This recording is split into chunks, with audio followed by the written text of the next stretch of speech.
What's going on, everyone? This is Zach with Prospectrix. Today I'm joined by Byron Valle, who's getting ready for his first professional MMA fight on January 31st. We talk about the transition from amateur to pro, the mindset heading into his debut, and what this opportunity means to him when he takes the next step in his career. If you enjoy fighter interviews and fight week coverage, make sure to like, subscribe, and let me know who you want to see next. Stay tuned. Enjoy the video. Welcome to the Prospectrix interview. What is your name, age, and the weight class that you fight at? My name is Byron Valle. I'm 22 and I fight at 135 and 145. For people who may not be familiar with you yet, how would you describe yourself as a fighter and as a person outside of the cage? I feel like me as a fighter and a person are two different things. I try to coexist with them when I'm training and stuff like that, but during the fights it's two separate people. A lot of people will tell you that. I would say as a fighter, I'm as vicious as I can be. I want to go out there and, I don't want to be the one that's getting hurt, so I rather that be the opposite. But outside the cage, a lot of people consider me as one of the softest guys, like teddy bear kind of, where you could go to me with anything, and that's what I kind of like. It's yin and yang, and I just got to have a little bit of balance with both life. When did you first realize that MMA was something you wanted to pursue seriously? Ever since I was a kid, I've always wanted to do MMA. I remember from as early as 6 years old, I was watching the UFC, and I want to do that. So I'm blessed now to be where I am now, and the fact that I'm turning pro this next fight is the dream come true. What was the backstory of Byron before he got into the cage? I would say the backstory of me was, just a kid that grew up in a rough environment and wanting to change their life for the better. Now I'm here to try to inspire as many people as possible to change their life, and that dreams do come true, I guess. How would you describe your fighting style, and what do you think separates you from others in your division? I would say my fighting style is one of the more well-rounded, at least right now in California. I feel like I'm dangerous everywhere. I got a style mix of Nick Diaz mixed with Max Holloway is what a lot of people tell me all the time. So, which is a good comparison. I like that, and I feel like those are two guys that I've watched grow up, and I guess now I just made my own style of Byron Valle. So you train at Uprise MMA. What does this gym mean to you, and how has it taught you throughout your career? This gym means everything to me. This gym was my home gym. It's my first starting gym. I'm going to be the first pro fighter that the gym has had, so it's a big weight to carry on my shoulder, but I wouldn't do it any other way. I have an amazing head coach, and I got amazing training partners to help me on this journey. What does your training camp look like for this fight? And was there anything you emphasized more than usual? This training camp has been a little bit of a mix. I had a different opponent from the first half of the training camp, so I was very wrestling heavy base of just anti-wrestling and defense and just try to keep it standing. But with this fight, we've been able to do a whole 180, and now it's just a full MMA and being able to implement my game plan and take the fight wherever I want to go. You're competing on a stacked card. How does fighting on this event motivate or challenge you? Yeah, I love this card. The fact that it is very stacked. As a lot of the people from UNF know, I'm one of the staples there, and one of the guys that a lot of people go and watch. So it feels different not being on the poster like I normally am. I'm normally co-main event for all these cards, but it's different. Now it's a different proving ground. I'm not a amateur anymore, and I'm not a champion anymore. So now I just gotta build my way back up the rankings and get the pro belt and be able to move on to the UFC. What was it like when you first got that belt? That was an amazing feeling. It was a dream come true. It was something I've been envisioning my whole life, and the fact that I was able to capture it as young as I did at the age of 21, it's been a big mental step up for me now, because I've only been training for 3 years. So now I get to just go out there and try to win a pro belt. How do you handle the pressure in the lead up to a fight, especially as the fight night gets closer?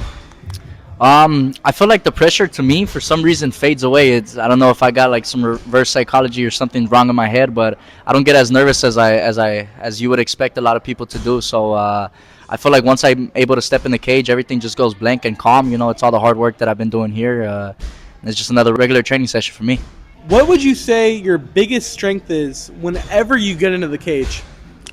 I feel like my mentality. I'm there to either kill or be killed, and that's the style that I bring in there all the time. That's why a lot of fans love me, because I go out there and put on a fight. I'm not there to just hold somebody down the whole time or just make it easy. I'm there to make it easy, but I want to just go out there and put on a performance. I'm an entertainer first, so that's what I like to bring into this fight game.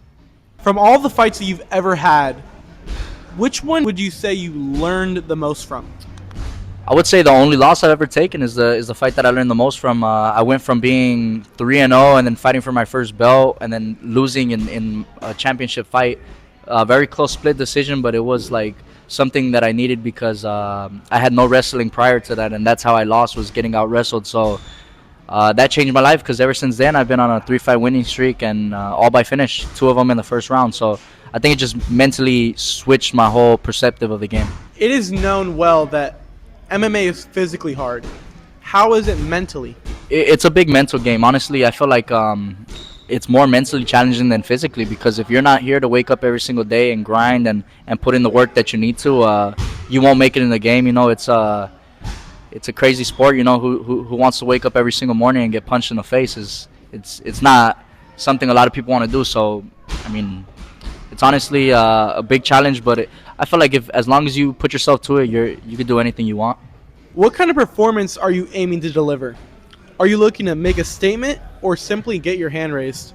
I'm there always to make a statement. I'm there to go out there and try to put on the nastiest finish the fans could see. I want to go out there and make it quick. You know, I don't want to be out there and I don't want to go to distance. You know, fuck that. You know, I hate cardio.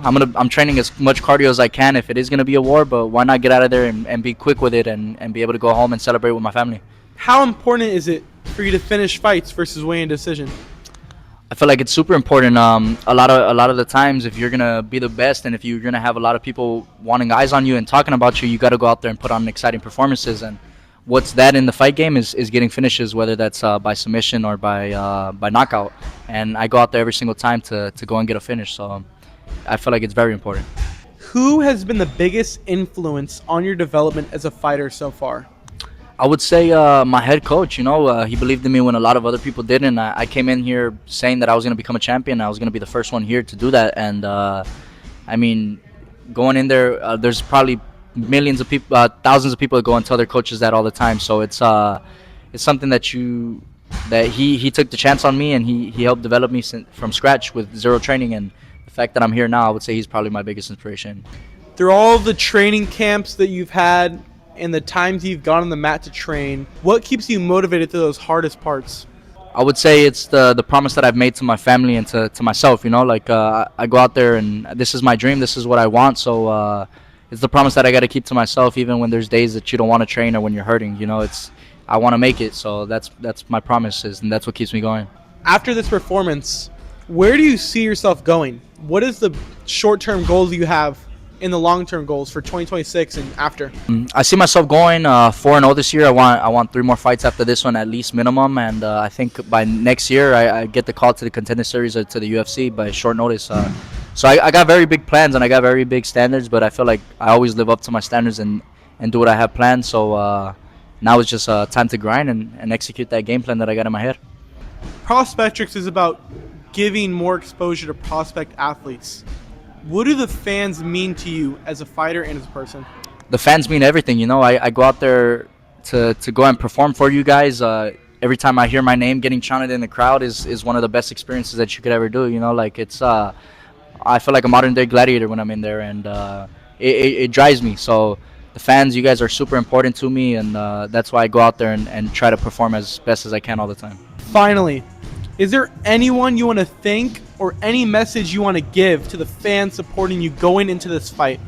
I want to thank all my friends, families, coaches, teammates, everybody that's brought me here through this journey, and the one that's put me through the ringer, and just the ones that believe in me. You know, there's a lot of times when sometimes you don't believe in yourself, and it's a hard sport. So every time I get those messages of just praise and admiration and people saying that I inspire them is what keeps me going. So I want to thank each and every single one of you guys that tune into my fights and that support me. So thank you guys.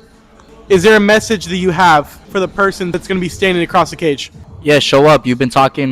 We've had our interactions in the past. So the fact that you even accepted this fight after talking the shit and I pressed you, we're going to see what's up. So I hope you're ready, and I'm excited. Thank you so much for your time, Byron. For sure. Thank you so much for having me.